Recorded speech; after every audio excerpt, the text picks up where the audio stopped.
Selamat malam pemirsa, kita awali berita kita dari Lebak, Banten.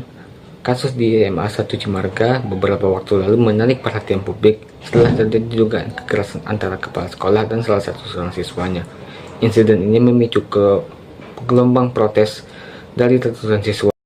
Peristiwa ini bermula pada hari Jumat, tanggal 10 Oktober 2025, ketika pihak sekolah sedang melaksanakan kegiatan Jumat bersih.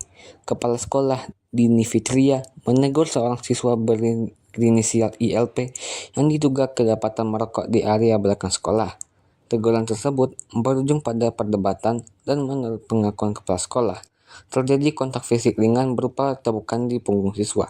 Namun, pihak keluarga siswa merasa tidak terima dan melaporkan kejadian tersebut ke Polres Lebak dengan dugaan kekerasan terhadap anak. Kabar ini pun cepat menyebar di media sosial dan memicu reaksi beragam dari masyarakat. Pada Senin 13 Oktober, suasana di SMA 1 Cimarga memanas. Lebih dari 600 siswa melakukan aksi mogok belajar sebagai bentuk solidaritas terhadap kepala sekolah mereka. Sebagian besar siswa menilai tindakan kepala sekolah bukanlah kekerasan, melainkan bentuk kedisiplinan terhadap pelanggaran tata tertib. Menyikapi situasi tersebut, pemerintah Provinsi Banten segera mengambil langkah cepat. Dini Fitria dinonaktifkan sementara dari jabatannya sebagai kepala sekolah guna mempermudah proses pemeriksaan dan menenangkan suasana sekolah. Tak lama kemudian dilakukan mediasi yang melibatkan pihak sekolah, keluarga siswa, dinas pendidikan, dan aparat kepolisian. Hasilnya, kedua belah pihak sepakat berdamai secara kekeluargaan pada Kamis 16 Oktober. Dini Fitria resmi kembali aktif menjalankan tugas sebagai kepala sekolah. Kasus ini pun memunculkan perdebatan luas di masyarakat. Sebagian pihak mendukung tindakan tegas terhadap pelanggaran seperti merokok di sekolah, sementara yang lain menilai bahwa kontak fisik sekecil pun tidak ada dibenarkan dalam dunia pendidikan.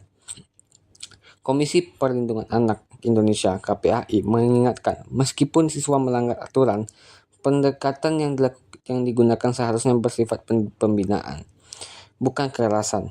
KPAI juga meminta agar seluruh guru dan kepala sekolah di Indonesia mendapat pelatihan mengenai batasan tindakan disiplin terhadap siswa. Selain itu, muncul pula isu lain yang menambah sorotan publik. Warganet menemukan ada area tambang pasir di belakang sekolah yang disebut-sebut ilegal. Temuan ini memunculkan kekhawatiran akan kondisi lingkungan sekolah dan pengawasan pemerintah daerah terhadap aktivitas di sekitaran kawasan pendidikan. Dalam wawancara usai aktif kembali, Dini Fitria mengaku lega namun tetap berhati-hati. Ia mengatakan, peristiwa ini menjadi pelajaran besar bagi seluruh pendidik agar lebih bijak dalam menegur siswa tanpa menimbulkan salah persepsi. Ia juga berharap kejadian ini dapat memperkuat kerjasama antara guru, siswa, dan orang tua dalam menegakkan disiplin tanpa harus mengorbankan rasa saling menghormati. Sementara itu, Dinas Pendidikan Provinsi Banten menegaskan bahwa mereka akan menyusun pedoman baru terkait penegak tata tertib dan disiplin di sekolah agar kasus serupa tidak terulang. Pemirsa, kasus di SMA 1 Cimarga menjadi refleksi penting bagi dunia pendidikan kita. Di satu sisi, sekolah harus tegak menegakkan aturan. Namun di sisi lainnya, setiap tindakan tetap harus menjunjung tinggi nilai kemanusiaan dan pendidikan karakter.